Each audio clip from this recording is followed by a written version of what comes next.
The party, my daughter deliberately raises a question to my husband. Daddy, since Miss Lloyd is having your baby, does that mean we'll be living with her in the future? He places the nicely cut steak onto my plate and answers softly. Your mommy and I made a deal, whoever betrays first will disappear from the other's life. I can't afford for that to happen, darling, so this must stay a secret. Even when the baby is born, I will never let mommy find out about them. Then he signs to me. I'll always love you. My eyes turn red, rimmed without him noticing. Little does he know, my hearing was restored a week ago. He doesn't realize I've learned about the mistress he has been hiding either. And he definitely doesn't know I've secretly bought a ticket to volunteer teach in the Seri Plateau. All I have to do is wait for the paperwork to clear in 7 days. Then, I'll disappear from his life for good. I pushed away the plate of steak before me, refusing to play along with the act. Seeing me on my feet, my husband Jackson Grant immediately stood as well, asking me what had happened in sign language. I shook my head. It is getting late. I am thinking of turning in for the night he insisted on following, but his best friend stopped him. Quinn probably needs some rest. You know how fragile she can be. Why are you so eager to leave? Yeah, dude. Cassidy is about to get here. It has been a whole day. Don't you miss her? My daughter Bonnie joined in, tugging at his sleeve. Daddy, I miss Miss Lloyd already. Can we not leave with mommy? Panic bloomed across Jackson's face. Seeing there was no anomaly in my expression, he frowned and warned, don't say her name in front of Quinn. Why not? Mommy can't hear anyway. Bonnie countered. Her words prompted me to pin Jackson back into his chair. I can get home by myself just fine. You guys stay. I turned on my heel and walked out of the establishment's private room, not giving him a chance to argue. I had barely taken a few steps forward when I saw Cassidy Lloyd striding into the restaurant.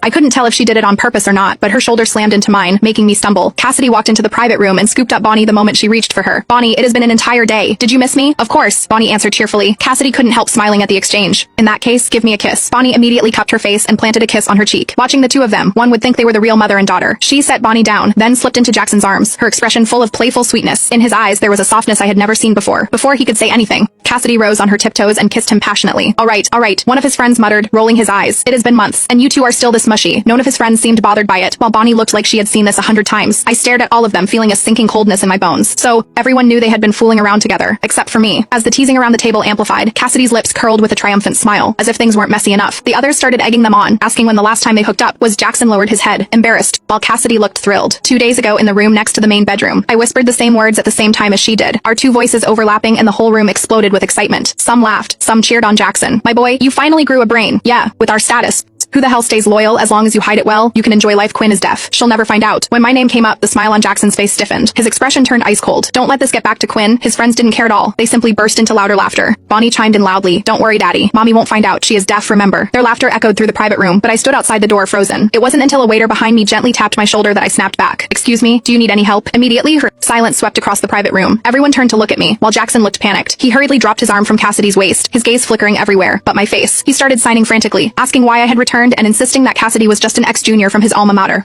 What he failed to realize was that her lipstick was smeared all over his lips. Even her hand was still firmly wrapped around his waist. The way she looked